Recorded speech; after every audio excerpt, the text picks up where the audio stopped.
Good day, students. My name is Ishan Aslam. I teach business courses. So today we are going to discuss chapter 9 of international business, that is regional economic integration. The book that we are following is International Business: The New Realities by Tamer, Cavusgil, Gary Knight, John Riesenberger. Okay, what we were discussing in the last chapter, that was chapter 8, we discussed the nature of government intervention. What are the rationale of government intervention in businesses, maybe domestic or international? The instruments and consequences of government intervention, right? Like tariff barriers, non-tariff barriers, or applying investment barriers, and evolution of government intervention, how companies can handle when the government intervene in business activities. So we are going to take this thing further, right? And we are going to discuss today regional integration. Now we are going to take this from the governmental level now to the countries level, right? So we are going to see how countries integrate with each other, right? So we are going to see level of regional integration, right? We are going to see advantages and disadvantages of regional integration. So there are two, you can see two YouTube links here in the bottom of the slide. So I'm going to put these links in the description, right? So you can see the examples of how regional integration play a vital role in the stability of that entire region, right? So there's first video that is related to Middle East. The second video is related to the Asian current situation, where China is expanding its route into this entire region by building the road and sea networks, or strengthening the road and sea networks, right? Okay, what regional integration is? So it occurs when two or more countries, right? So they are located in a specific geographic region. They form an alliance, right, aimed at reducing barriers to trade and investment, right? So what we were discussing in the previous chapter, when the government intervene in business activities by applying tariffs and non-tariff barriers, right, by like duties, like quotas, right? So countries, they come together and start discussing to form an alliance, so that those barriers that were previously applied can be reduced, and the business activities can be done in harmony. So the free trade agreement, so that comes with the free trade agreement. So these are formal arrangements between two or more countries to reduce or eliminate tariffs, quotas, or barriers that were previously applied, so which will end up in free trade, right, between the countries, where the businesses that are existing in both the countries can trade among each other without any duties or without any barriers. Like, for example, uh, you can say Pakistan and Sri Lanka, right? So there is a free trade agreement between these two countries. So because of that trade agreement, the businesses in Pakistan simultaneously in Sri Lanka, they can trade, or they can export or import products without any duties, right?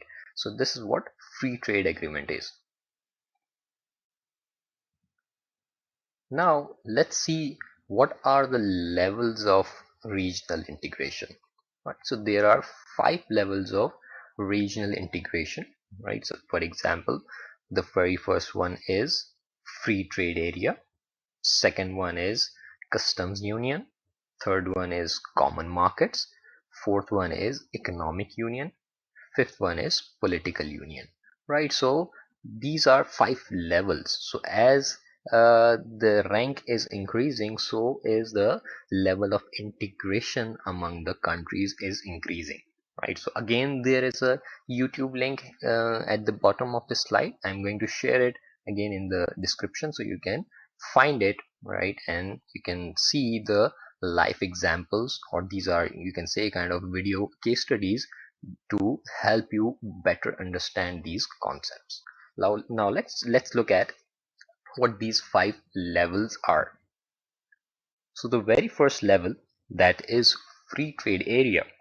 Right, so free trade area is a stage of regional integration in which member countries, right, agree to eliminate tariffs and other barriers to trade in products and services within the bloc. Right, so this is the very basic form of alliance where two countries, they or two or more countries located in that geographic region are going to decide that okay, now we are going to form an alliance so that the companies located in our countries, they can benefit. Simultaneously, the citizens are going to be benefiting with using the products. This is also going to help them achieve economies of scale, right? So this is an example of free trade area. Now let's extend this free trade area to customs union, where there is an addition. What that addition is? So customs union is a stage of regional integration in which the member countries agree to adopt common tariffs and non-tariff barriers on import from non-member countries. Right, so here there is an addition. Previously, the member countries, they decided that they are going to trade among each other with lesser trade barriers. Simultaneously, they are also going to apply additional tariffs, or maybe going to harmonize the tariff structure among the member countries from other countries outside the bloc.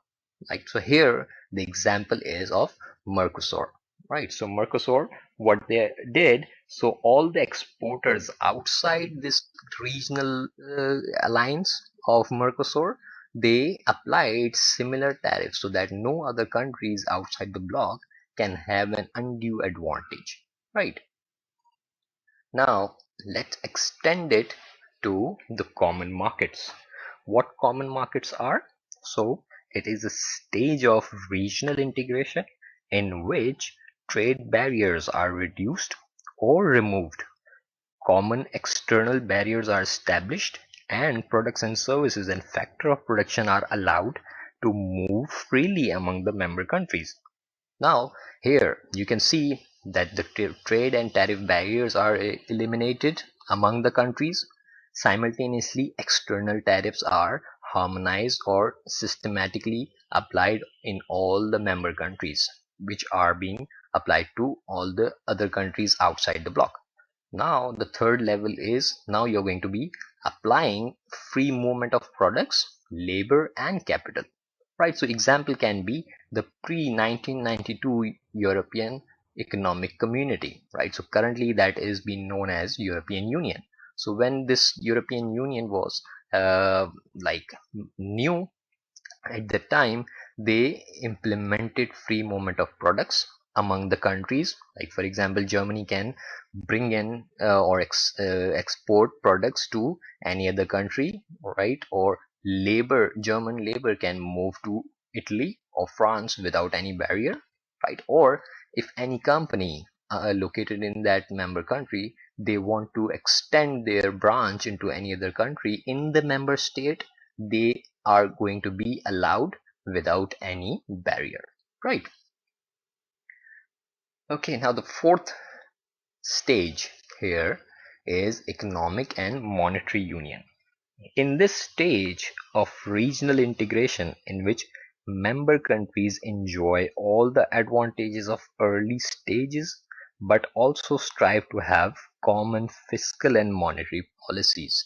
So the addition here in this stage is now there is a harmony, right, or there is a common fiscal and monetary policy, right, which is applied in all the member countries. So if you are saying that you are applying a monetary policy and fiscal policy which is going to be common, that means you are going to be bringing in a single currency, that is European Union, right?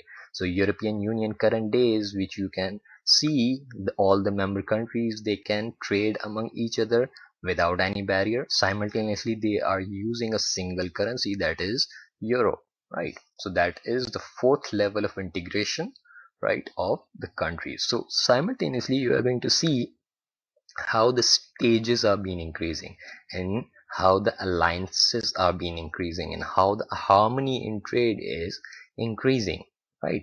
So the fourth stage, or you can say the last stage, is political union, like we studied, right? So there was first elimination of trade and non-tariff barriers, tariff and non-tariff barriers. Second one was you are putting external tariffs. Third one was free movement of products and labor and capital. Fourth one was unifying monetary and fiscal policy. Now, in this fifth stage, you are harmonizing, or you are standardizing the political structure of all the member countries. So this system is quite an ideal system which is yet to be achieved. So you won't find any alliance in the world, right, which is perfectly applying this political union, which means that all the countries, among that alliance are willing to share the political powers in that alliance, right? So, or for example, if we want to be as close as possible, right, so we can take example of United States of America. There are 52 states. Every state has their own policies, every state has their own procedures or SOPs, while simultaneously they are submitting their power to the President of United States of America, who is deciding how the country is going to proceed. While if you can say there are 52 states or 52 different policies based on their local areas are simultaneously there, right? So that can be a nearby example of a political union, right? So the first stage was free trade area, second was common customs union, third was common market, fourth was economic union, and fifth is political union. Okay, so these are some of the examples of famous blocks which we are well aware of, right? Or we might have heard about these. The very first is NAFTA, North Atlantic Free Trade Agreement, which was between Canada, United States, and Mexico, which is not currently applied right now because of certain issues. Second one is EU, that is European Union. Third one is ASEAN, that is Association of Southeast Asian Nations, that is all the members from Far Eastern nation. Fourth is Mercosur, that is about South America. Caribbean, again South American. APEC, Asia Pacific Economic Corridor. Seventh one is COMESA, right? So that is African Alliance. All the Eastern and South African countries, they are part of COMESA. So in order to promote trade among the member countries. Eighth one is Gulf Cooperation Council, that is GCC, all the Middle Eastern countries, right? So these are some of the famous blocks which we are well aware of around. Okay, now let's see what are the advantages of regional alliance, right? Why countries they go into or they form regional alliances with the neighboring countries. The very first advantage of regional alliance is expanding market size.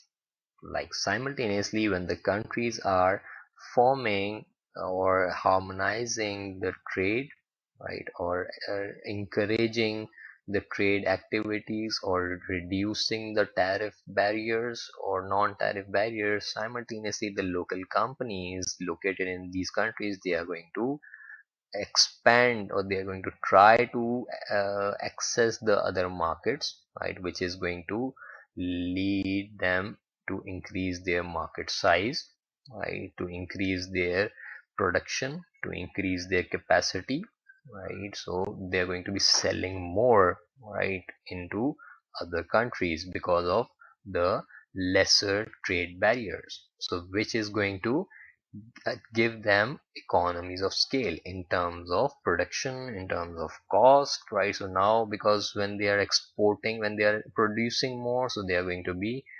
decreasing their cost, hence achieving economies of scale.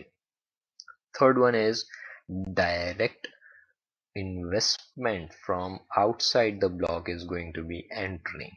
So when other companies outside the bloc, they are going to see that trade alliance or this alliance between countries is getting successful, and the local companies who are operating in these countries are benefiting from this alliance. So obviously the countries outside the bloc, they are going to see this as an opportunity to open up a local subsidiary, open up a local branch, or a small manufacturing subunit into one of the countries, so that they can also get the benefit of reaching other countries simultaneously, right? So this is going to have a, a positive impact on the local economies by incoming FDI. Fourth point is acquire stronger defensive and political posture. So for example, there is an alliance and there is one country which is weak in terms of economic and political standing, right?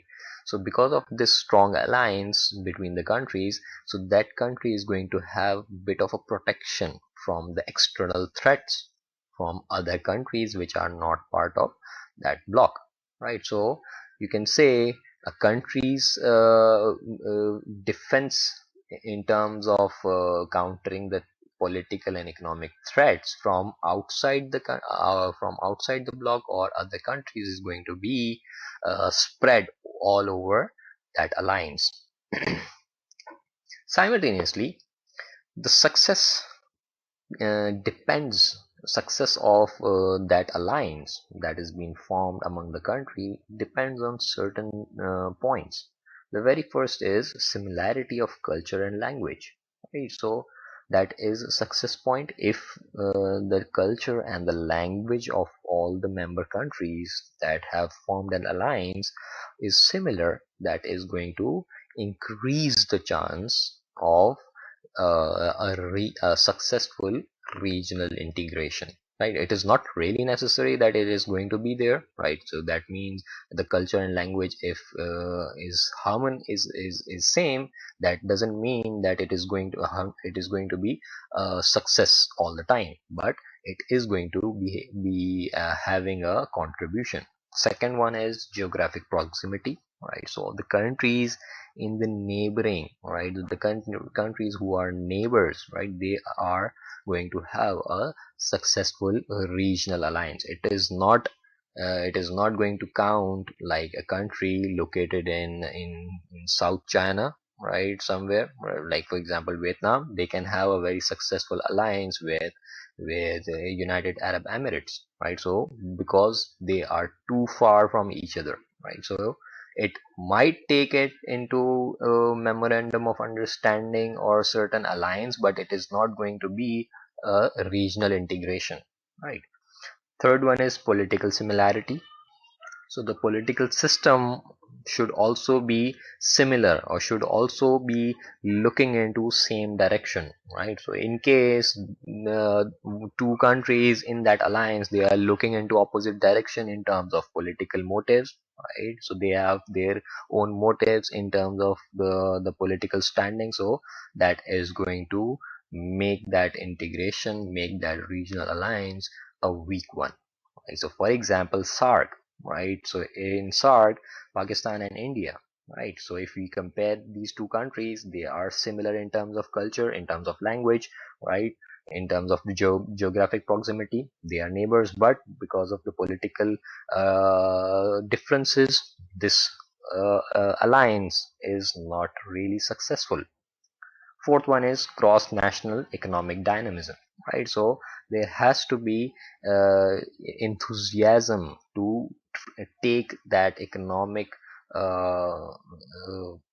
initiative to the next level, right? So it has to be equal on all the parties. If one country is looking for uh, economic initiative and other is not really interested into this, right? So this regional alliance is not going to be really a success. Okay, now let's look at some of the dilemmas of regional integration. So it doesn't mean that if you are part of a very successful alliance is going to take you to the success all the time. So there are going to be some dilemmas that you are going to be facing, or there are going to be some disadvantages you are going to be facing because of those regional integration. So what are those? So very first is trade diversion. So for example, there is a very successful trade integration, very successful alliance among the countries. So they are going to be preferring more to trade among each other rather than looking for some business activities outside the bloc, right? So they are going to be more comfortable because of proximity, because of similar culture, because of language, right? Because of political harmony. So they are going to be not really interested to trade outside the bloc, right? So that is going to divert the trade of or you can say global trade into this alliance, right? Simultaneously, a lot of companies, they might be losing some of the uh, profit opportunities. So they might, if they would have explored into other countries outside the bloc, they might be having higher price margins or higher premium, or they would have uh, getting the benefit from the currency fluctuation, right, or the currency parity, right? So because of this trade diversion, there are going to be some disadvantages company will be having. So second is reduced global free trade.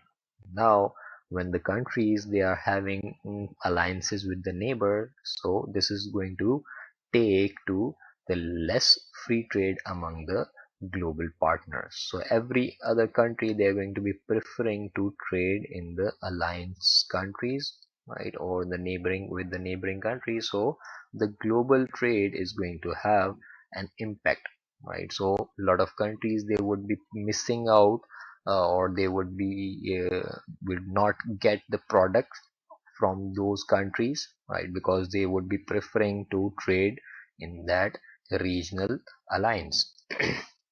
The third is loss of national identity, right? So just like in the previous slide, we were discussing about weaker country or poor country, right? So they are going to be losing their national identity, right? So their stance or their motives or their you can say suggestions are not going to be taken on the country basis, but on the regional alliance basis, or on the block basis, right? So that is going to take the national identity out of that equation.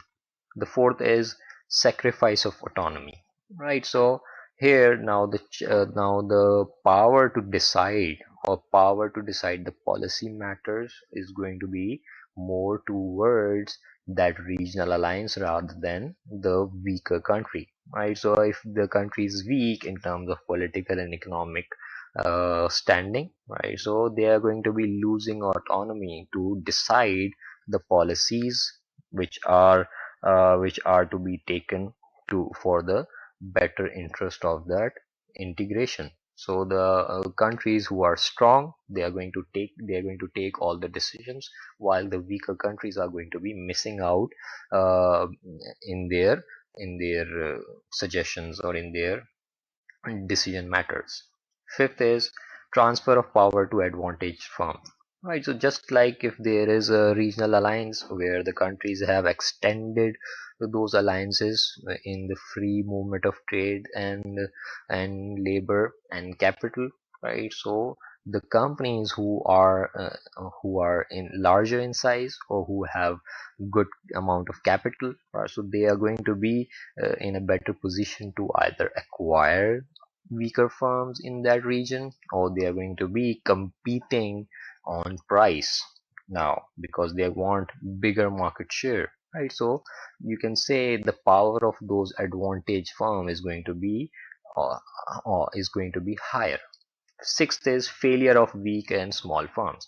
So just like in the above point, right? So those advantage firms, they are going to be first looking at acquiring the weaker and small firms in other countries, so that simultaneously they are going to be acquiring a firm on lower price, but simultaneously they are going to be having a physical presence in other country, right? So those countries who are going to be at disadvantage are going to be small and weak firms, because they are not going to be able to compete with the bigger firms.